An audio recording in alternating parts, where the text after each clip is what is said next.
it's really important to talk about an alternative.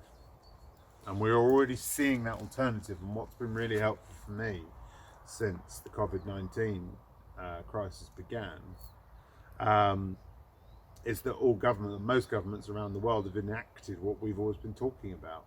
And so it's there for everyone to see. So rather than talking about it theoretically and saying, okay, well, if we can convince enough people to be nice to each other, we could maybe think about possibly doing this. It's like, no, COVID-19 has hit town and boom, that's what governments have done, the right thing, fantastic.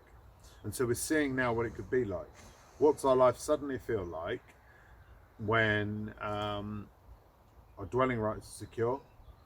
We don't have to worry about all the debts that were in many cases odious. And we don't have to worry too much at the moment about going to work to get the money to put food on the table and make ends meet. It's being provided for us. So we get a taste of this, but of course nobody can enjoy it because everyone's convinced it must end. This cannot go on. This cannot last. Well, surely money must run out. Surely you can't borrow enough. Surely hyperinflation if too much money is printed. There's many reasons why that won't be the case, and I don't want to divert again in this one for reasons why they're not.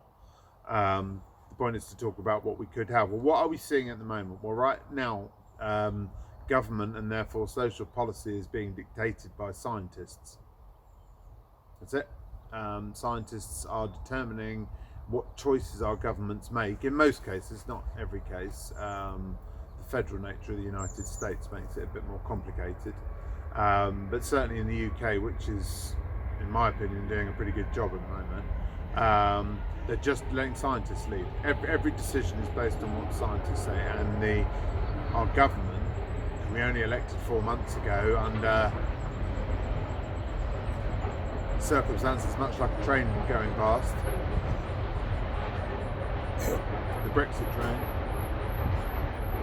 seemed to go on and on and on and on and totally dominate and consume us all like it was the most important thing in the world. What happened to Brexit? What happened after Brexit? And then as soon as COVID-19 hit town, we largely forgot about Brexit and we went the opposite. Instead of trying to isolate ourselves, we joined hands with everybody else, every other human being on the planet who was afflicted by this awful virus. And that's happened, along with many other things that have flipped, like suddenly for 3 months at least you don't need to work for a living. So couldn't this go on? How could this last? How could this sustain? What might it look like if that continued?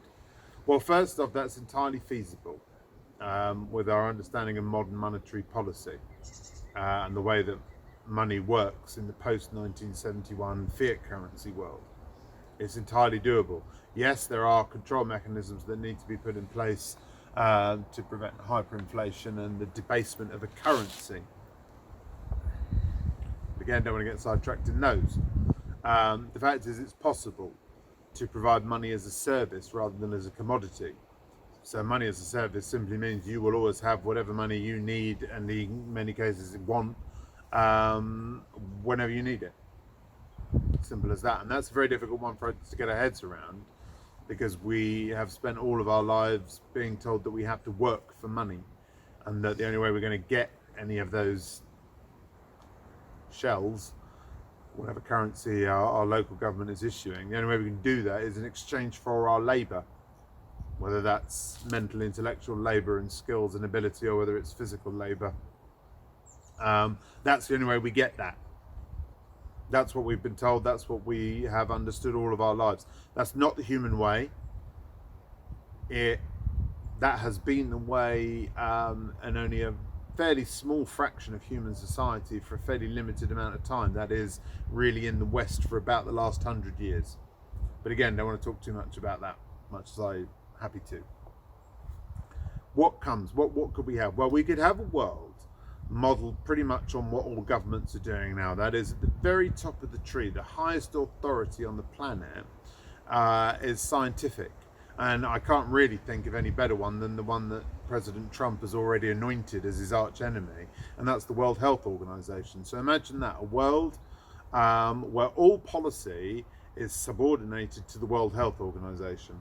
The World Health Organization, staffed by doctors, medical professionals and scientists, who know their stuff and only make decisions based on evidence and proof and reason and peer review, they will be responsible for all decisions that affect every aspect of basic human life, the basic necessity, the sustainability of the environment is secondary to looking after human health, but they're one and the same. So all of that comes under the control of the World Health Organization, which ensures that every single human being on this planet has access to everything that they need to enjoy a comfortable existence as a human being, no matter where they're born. And that becomes a priority for all human economic endeavor. You do that first. Before you do anything else, you make sure that that baseline is taken care of. You have that foundation in place for human society. Once you've done that, most people will be surprised to find out there's an awful lot of economic surplus left over, something as high as 90%. Only 10% of humans' economic capacity will be needed to ensure that every human being on the planet has everything they need as a human being. And I'm not talking about a meager subsistence existence, I'm talking about the sort of level of existence enjoyed by middle-class Western Europeans today or previously. That level of existence. All of that for every human being alive today, around about 10% of what human beings can generate in terms of economic value every year. So the World Health Organization would mandate and ensure that that 10%, or whatever it took, was prioritized to take care of all human health and well-being. Off the back of that, suddenly you've got people no longer struggling for survival, so they really start to look at the nature of the work that they've been doing. Is it really something that's meaningful to them? Is it something that they find fulfilling every day? And whilst you've got this social safety foundation in place and these people are getting a taste of what life is like when you're not having to spend a third of it or more traveling in and out of cities and towns, sitting in traffic jams or standing on overcrowded trains, is it worth it? Is it necessary? Do we need to do that in order to ensure all of humanity's well-being and longevity and sustainability? The figure I've heard is 81% of working activities, employment activities in the world. The answer to that is no. There's absolutely no benefit at all to individuals, and in many cases can be proven to be detrimental. These people doing these jobs just because the prevailing culture says you must work for money, when that isn't the truth. You don't need to work for money at all. Money is just something we create.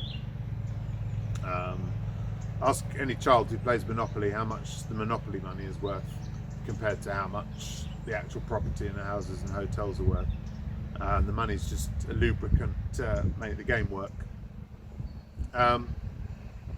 So that's a possibility. Okay, so there we have this wonderful world headed by the World Health Organization, which directs policy based on what's the maximal advantage for every human being in terms of health and well-being first.